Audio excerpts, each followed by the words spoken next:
just for you, Kim.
Good afternoon, everyone, and thanks for joining us here at Kennedy Space Center. I'm NASA Press Secretary Jackie McGinnis, and we're joined today for an Artemis update by NASA leadership and our Artemis II crew. They just got a first look at the spacecraft that will take them to the moon. And unfortunately, we only have 45 minutes today for this briefing, so we'll try and keep it short. Joining us, we have NASA Administrator Bill Nelson, Deputy Administrator Pam Melroy, Associate Administrator Bob Cabana, Associate Administrator for the Exploration Systems Development Mission Directorate, Jim Free, Artemis II Commander Reed Wiseman, Pilot Victor Glover, Mission Specialist Christina Cook, and Mission Specialist Jeremy Hansen. First, I'll hand it over to the Administrator for a quick update. Thanks, Jackie. The fact that the crew has seen their spacecraft now, this is another major step of us going back to the moon. Remember, we're going back to the moon. It's actually a different moon. We're going to the South Pole. We're going to see several spacecraft, some too, perhaps, from other nations that are going to be landing on the South Pole in the near future, perhaps this year. So there's a renewed interest in the moon. And of course, it's there because the potential of water. And if there is water in enough abundance, then you have the potential for hydrogen and oxygen, which would fit in very nicely with why we're going back to the moon this time after a half century. We're going back to learn to live in a deep space environment for long periods of time so that we can go to Mars and return safely. Now, along the way, there are going to be several scientific excitements, the development of new tools, the development of new implements, the development of new procedures, all of which it's in this Moon to Mars program. And that's the goal. We're going to venture out into the cosmos. We go back to the moon this time in a different way. We go back with commercial partners. And we go back to the moon with international partners. You should have seen the reaction when Reed brought the crew to Ottawa and they were in front of the Parliament. Or you should have seen Jeremy in his 10-gallon hat at the largest rodeo in the world in Calgary, Alberta. There's an excitement there that I can tell you that's quite exceptional as an international mission. You should see the fact that moi, having just returned from South America, 3 countries, Brazil, Argentina, and Colombia, no hesitation about the president of those countries receiving our NASA delegation. And not only excitement, but enthusiasm of presidents that amazed our U.S. State Department embassy staffs that would accompany us. There is this excitement in the international community. And of course, all along in the science that we're going to discover things just like I say about the James Webb Space Telescope. We're going to answer questions that we don't even know what the questions are right now. But I remember back on the 60th anniversary, they had me go to Houston 60 years to the day, and Rice University was having this celebration. And it was in the same place that President Kennedy spoke to an audience in that Rice Stadium. This was, a long time ago. But he said he had already declared in a speech to the joint session of Congress about a year earlier. In the meantime, John Glenn had flown, so we knew we were on our way. And Kennedy went there and he said, "We go to the moon not because it's easy, but because it's hard. And space is hard. And there are those discoveries in overcoming this very hard environment that are going to fill us and our nature as discoverers and as adventurers." And that's why we're going back to the moon and then on to Mars. Thanks, Jackie. Thank you, sir. And now Deputy Administrator Maury. Is it on? Okay, great. It is really a thrill for Bill, Bob, and I to be here with the Artemis II crew to see their flight hardware.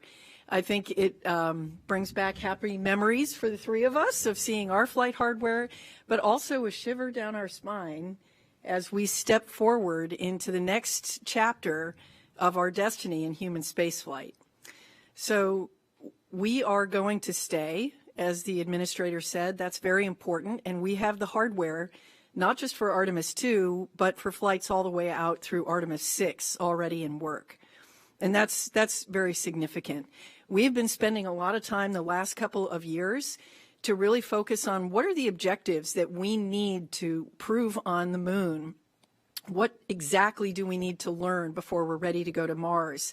And this is a crucial first step along that way.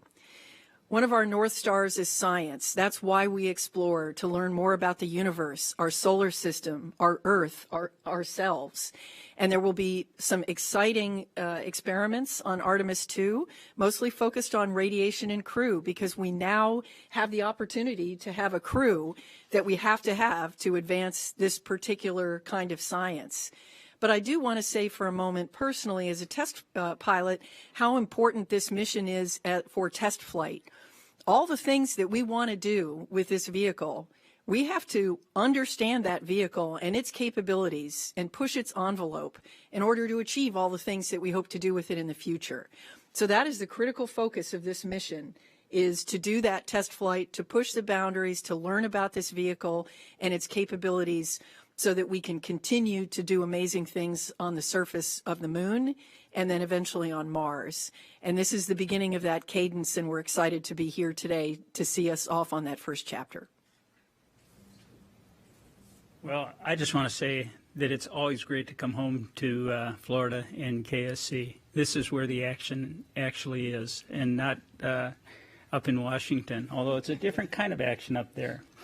And it's great to see the crew. It's great to be part of this leadership team. This is our crew up at NASA headquarters, and I can't think of a finer team to be a part of than with these two. This crew down here, they're something special. They are really great people, very accomplished. And seeing them see the spacecraft, you know, I know when they saw it, it makes it real. They know that they've got a mission that's coming up. You know, I think back to when we were seeing the modules of the International Space Station when they were just an aluminum shell, and watching them come together and be completed. We knew we were going to have a mission when we got to go up and assemble the space station. It really makes it real. They got something to look forward to, and I envy them. I know these guys really well, and I'm very concerned about their health and safety. And I want you to know that as we move forward, going to the moon, going to the South Pole, safety is going to be paramount. It's not without risk, but we're going to do our very best to understand all the issues, the risks, to mitigate them as best we possibly can to ensure the safety of this crew. And that means a lot. And I want you to know, having lived through Challenger as a young astronaut candidate and through Columbia in a senior leadership position, we're going to do our absolute very best to ensure that when they strap in, we have done all that we possibly can to ensure their safety. We're learning a lot from the first Artemis test flight, Artemis 1, and that's going to help prepare us for Artemis 2. And Jim Free, my good friend who's leading this exploration effort for us, will share more about that. It's great to be here. Thanks. Thanks, Bob. Good afternoon, everyone. Great to be here. I guess I'm my own crew here because there's a crew there and a crew there. No, it's really great to share with you where we are with the hardware. We recently, towards the end of July, completed our post-flight assessment review from Artemis 1. That's where we go through all the mission objectives, look at open items and anomalies, and trying to decide if we're on the right path for Artemis 2. We looked at a number of things that have been open, the heat shield, an electronics box on the service module, and some of the release and retention bolts. Probably the highlight things. I think we have plans forward with all of those. We still have to get to root cause before we get to flight rationale. So to Bob's point about safety, that's one of the things we need to get through. As far as overall, we're still working towards the end of November for 24 for Artemis 2. That's critical to stay on that path. It's this balance of pushing hard but maintaining the right philosophy of not pushing too hard, if that makes sense to you. But I think to us up here it does, because we still need to press and get our missions on a cadence where we're doing the exploration around the moon and on the surface. This is a great first step for us, but we do need to be vigilant and care about the people going on these missions. We do have a number of weeks of risk to that date. The crew module is the critical path right now. We have to get the crew module assembled and tested and then mated with the service module, then turn it over to the ground system folks here for processing. The Exploration Ground Systems team here continues to push towards a mid-November roll of the mobile launch tower out to the pad to do some verification and validation tests of all the systems that have been upgraded and repaired since Artemis 1, and they're on a good path to the 16th. They completed a couple weeks ago the repair of the cable that holds up the crew access arm. So that was a big change. We were originally going to roll out on the 1st, but that was one repair we had to make. Orion, I talked about the crew module already. I'm sure it was great to see inside that for the crew.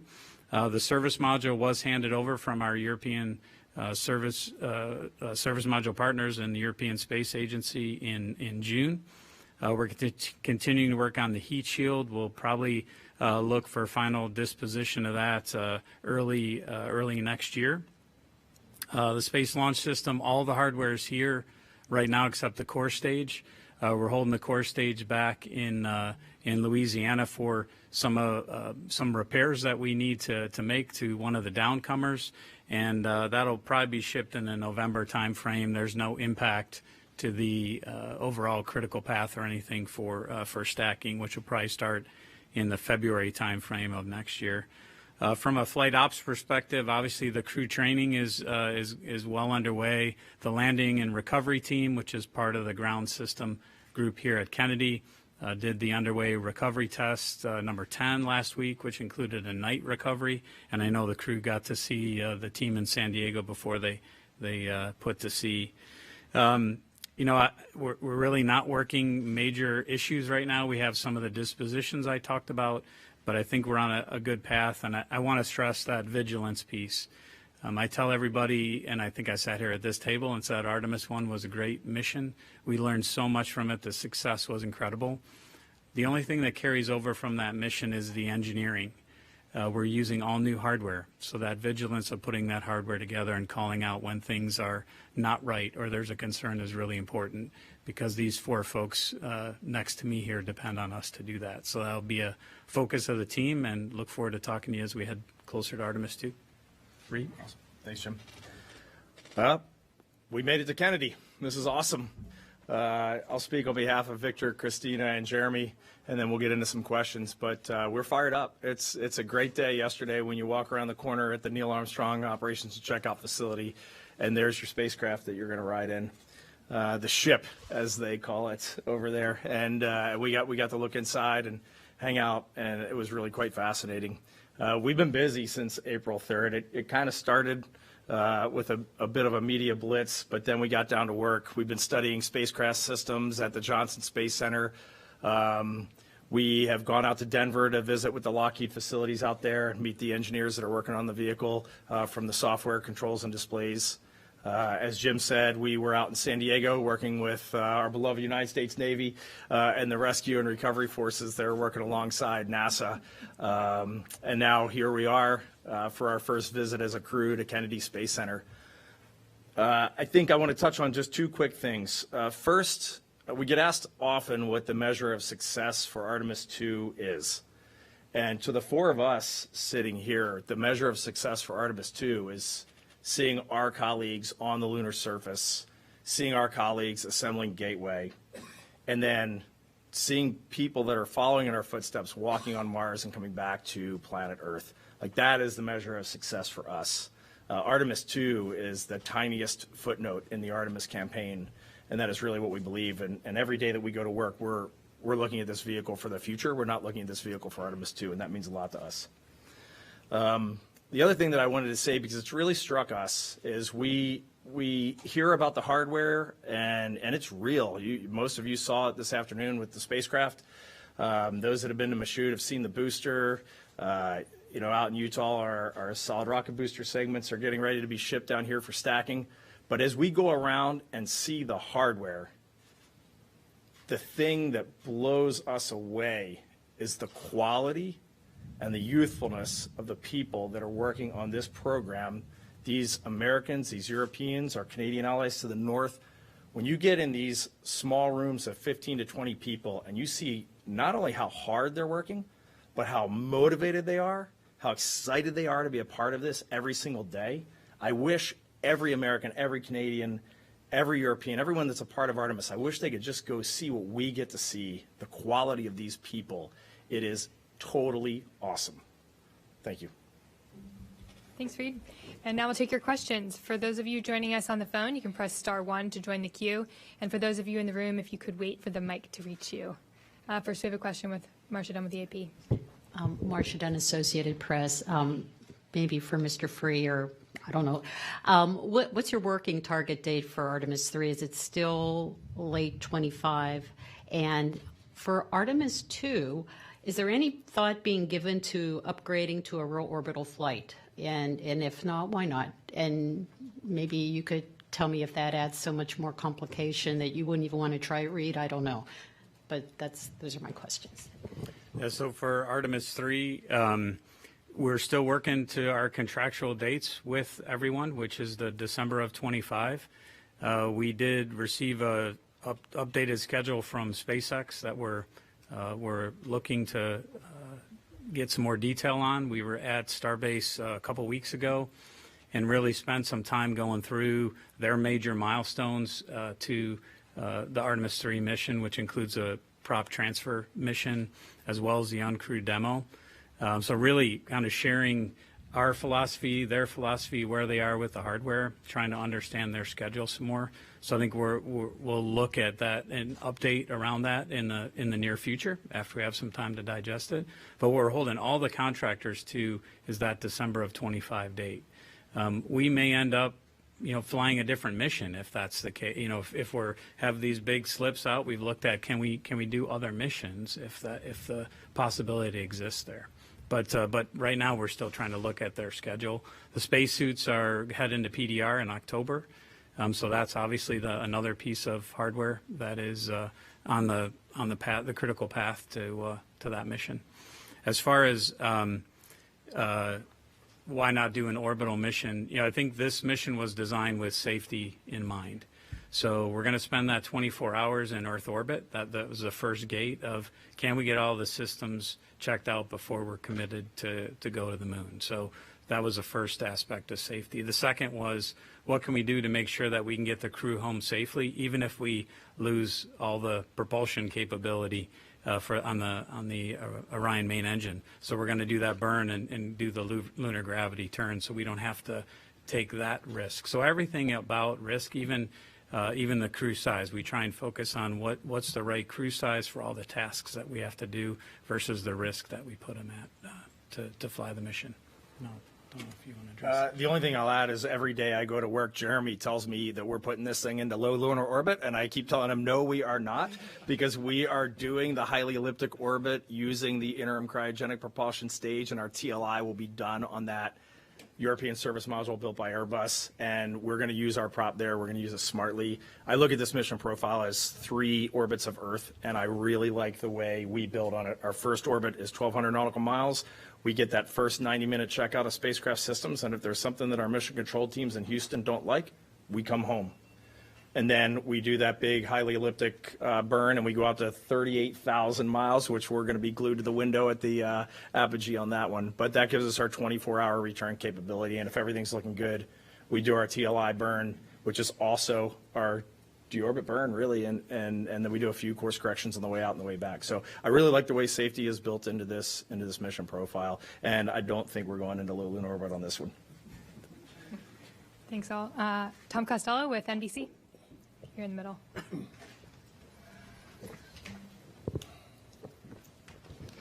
Hi, well, congratulations on a great day. Thanks for inviting us down here.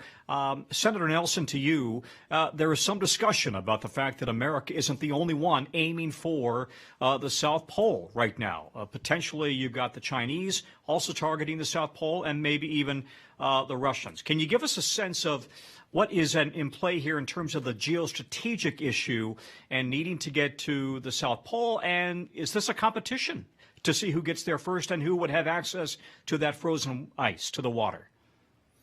We're in a space race with China. You see the actions of the Chinese government on Earth. They go out and claim some international islands in the South China Sea, and then they claim them as theirs and build military runways on them. It's called the Spratly Islands.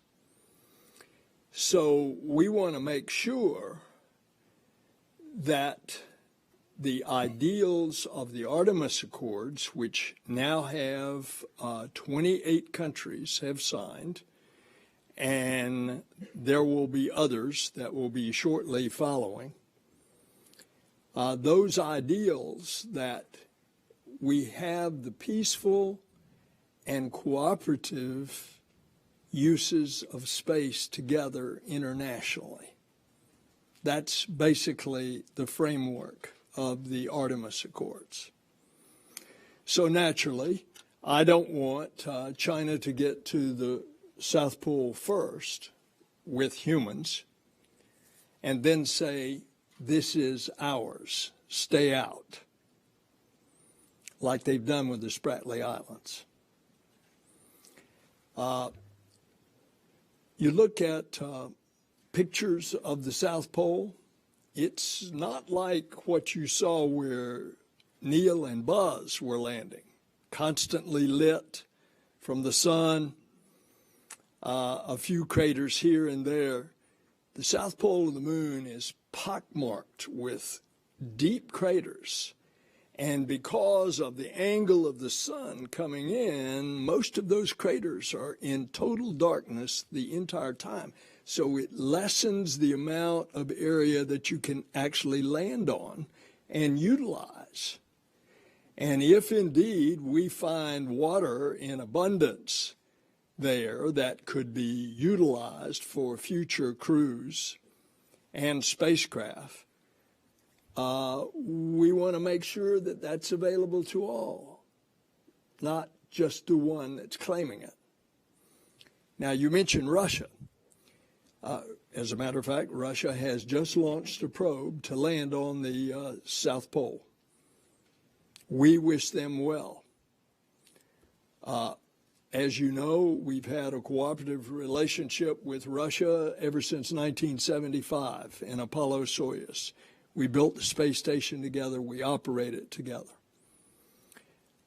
But I don't think that a lot of people at this point would say that Russia is actually ready to be landing cosmonauts on the moon in the time frame that we're talking about, going to the moon, or that possibly China would be. And so I think the space race is really, Tom, I think the space race is really between us and China, and we need to protect the interest of the international community for exactly the reasons I've laid out. Thank you, sir. Next question, Kristen Fisher with CNN here in the front. Thank you. Jim, my question is for you, and I just want to follow up on Marcia's question about the timeline for Artemis 3. Back in June, you said that you were really concerned that SpaceX's Starship won't be ready in time and that it could push the first launch attempt into 2026. And so I'm curious, after your trip to Starbase, has that level of concern grown, diminished, and if you can give us any insight into what your conversations with SpaceX are like right now? Sure. So I don't. They need to launch, as I said back in June. They need to launch multiple times, not just for us, but for them. And then they need to launch multiple times for us. So we really want to see them find the success in their launches, including the next one, which I know they had a booster fire for the other day. I think my concern is the same because they haven't launched. And now our insight that we got from our visit there was tremendous. We really spent, I think it was a 12-hour day. We got to see some of the hardware, but most importantly, our teams had the chance to talk and go through the details of that cryogenic propellant transfer mission, the ship-to-ship transfer, which is the next big milestone in our relationship with them. It's a kickoff for one of our design reviews. We got we were able to convey for them the importance to us of talking about the whole picture. The administrator, I think, gave you the big picture. We need to talk about what it takes to get those people on Artemis 3 to the surface. They're excellent at their technical details, and I think just continuing to grow our relationship beyond commercial crew in this area, conveying why it's important for us to see that end-to-end schedule. We have the other elements coming together. That's another concern for me. It's Starship doesn't exist by itself. There's interfaces for our suits. So our suits contractor has to understand the interface and the design and the emulators and simulators that are ready for that. Similarly for Orion, we need that interface to be worked. So I think we have a better understanding in the big picture, our relationship, our needs. But we know they've proven that they can make great progress. I'm sure they will continue to do that. But as I said to Marcia's question, we really are trying to get in the details of that schedule, because when we come up with a date, December of 25 or whatever that date might be, we want to have confidence for our teams that we all have a realistic path to get there. Thanks, Jim. Next, we'll take a question from the phones. We have Joey Roulette with Reuters. Thanks, Jackie. Just to follow up on that last question for Jim Free, you had mentioned SpaceX sent NASA an updated schedule. What did that schedule propose? Did it propose backing off of the December 2025 date and doing it sometime later? Based on what you've seen now, I know you're, at NASA still evaluating things.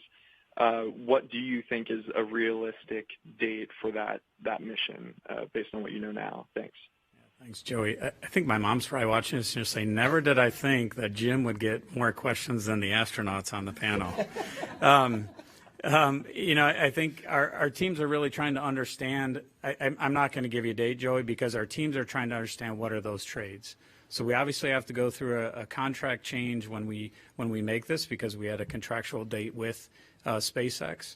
And we need to understand where the pressure points are that they have, where our needs are with some of the emulators, simulators, and interfaces that I talked about, and then decide what's the realism of that. We don't want to kind of zero margin schedule. We have to understand what the margin is in all of this.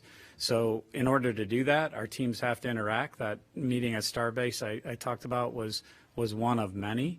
And then I think we'll come out in concert with the leadership team of the agency and say, hey, here's where we think it's realistic, what that date is. Thank you very much. Next question here in the middle.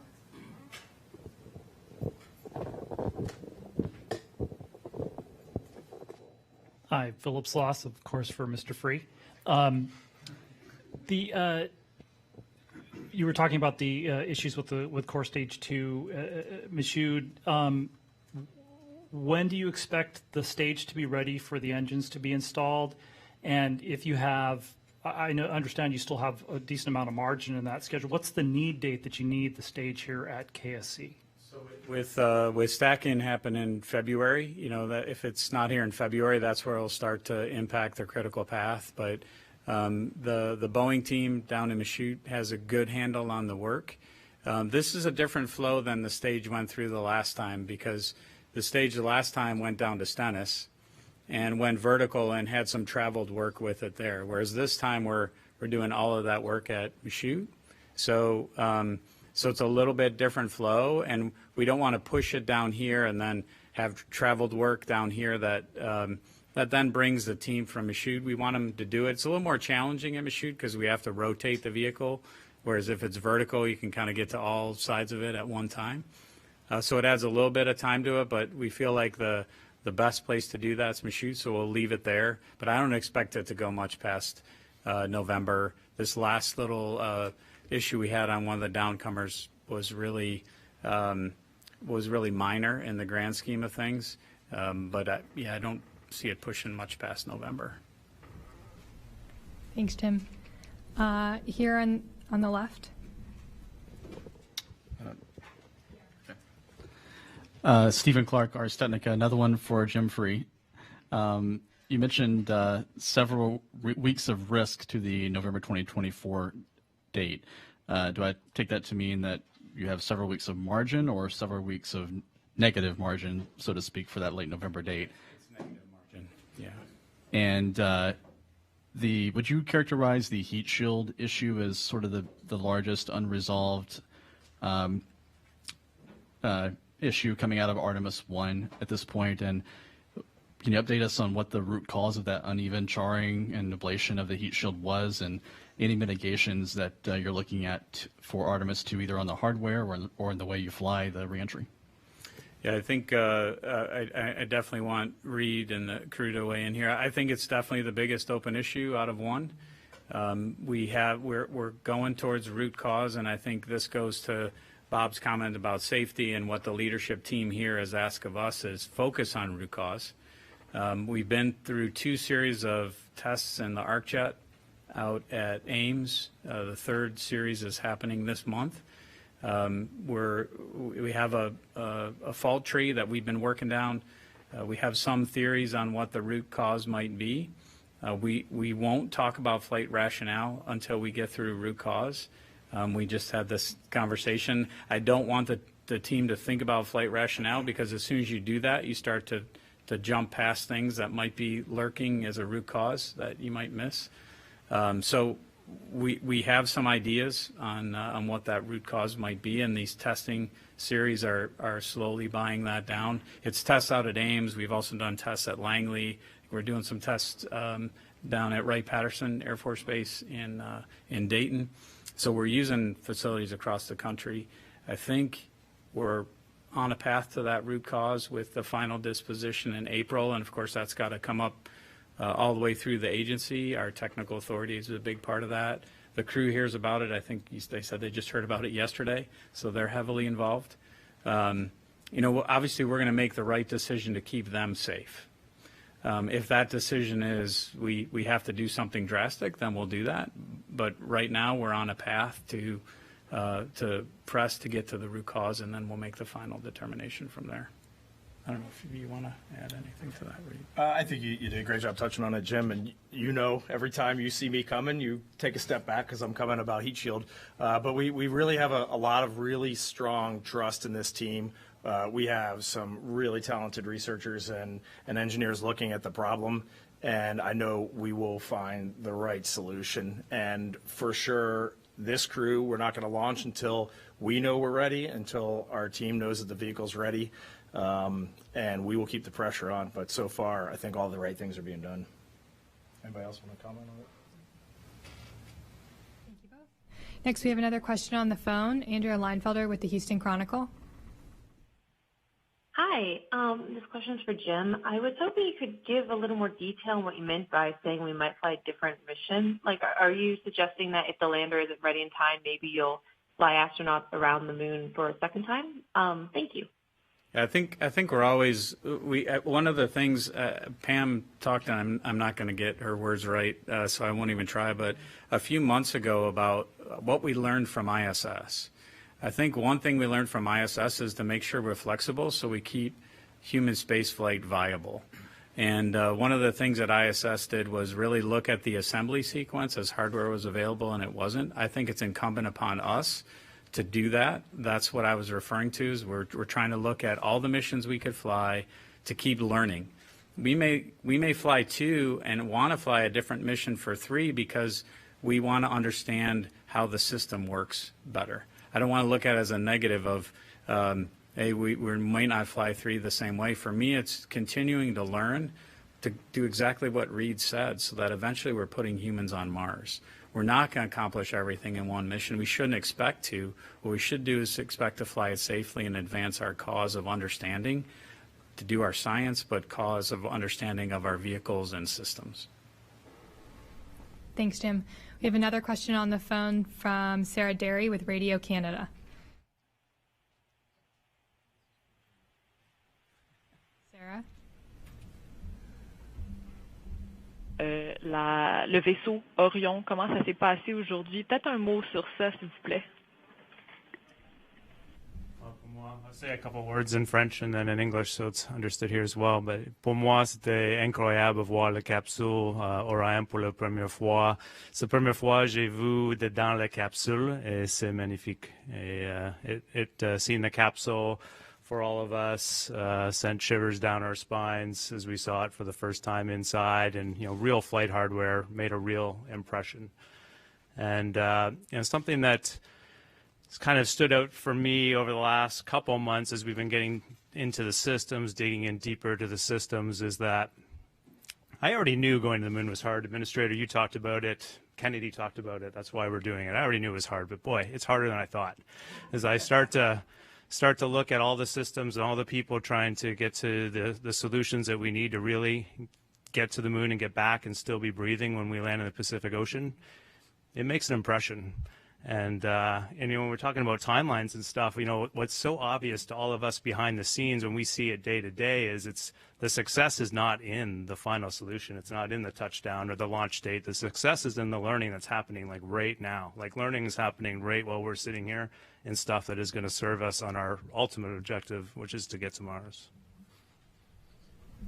Here on the right, do you say? Yeah, J.D. Gallup with Florida Today, USA Today. Just a quick question. You talked about training and testing. What do you guys do to relax? What are you doing to kind of mentally prepare for going on this mission?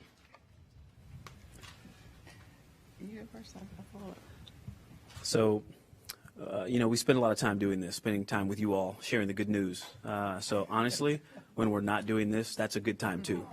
But no, we understand how important this is, and thank you for being here to share the story.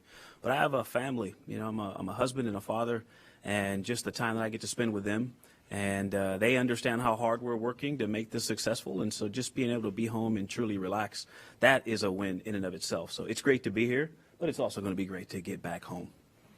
Yeah. And, Victor brought up family, and I think one of the fun things that we do as a crew is get our families together. When we travel, oftentimes our families will come and they'll get to know each other, and that is really a great way to integrate. We feel like a family in and of ourselves, and I think they are also feeling that way. But just taking time. Last night, for example, on this trip, we found a restaurant, and the four of us went out to dinner together and had a great time, just, camaraderie and spending time together. So all the normal things, just like we'll have those group meals in space in the Orion vehicle. We're doing it here on Earth to prepare for getting to know each other and all that trust and relationship building that's going to be needed for ultimately the successful mission that we're going to do together. And I'm hearing whispers or question about which restaurant. We're government employees. You know what no endorsement. Next question. Richard with the Orlando Sentinel. Hi, thanks. And this is for the astronauts. Sorry, Jim. Last time Reed and I were in the same room, we spoke. We had an Apollo astronaut telling us great stories. I'm wondering if each of you have had the opportunity to discuss with any of the people still with us who have already traveled to the moon, and if there's any inspirational stories that you might be able to share. Thank you. I almost missed a call from General Tom Stafford because I thought I was a telemarketer on the day that we were announced as a crew on April 3rd. And I did pick up the phone, and what really shocked me was how unbelievably excited he was that we are going back to the moon for the agency, for the nation, and for the planet. So that was my story. Yeah. And, someone who is very active in lunar science, period, and obviously the architecture that we're going to use to go back to exploring the moon and beyond is Jack Schmidt. He's still around. He's still very active.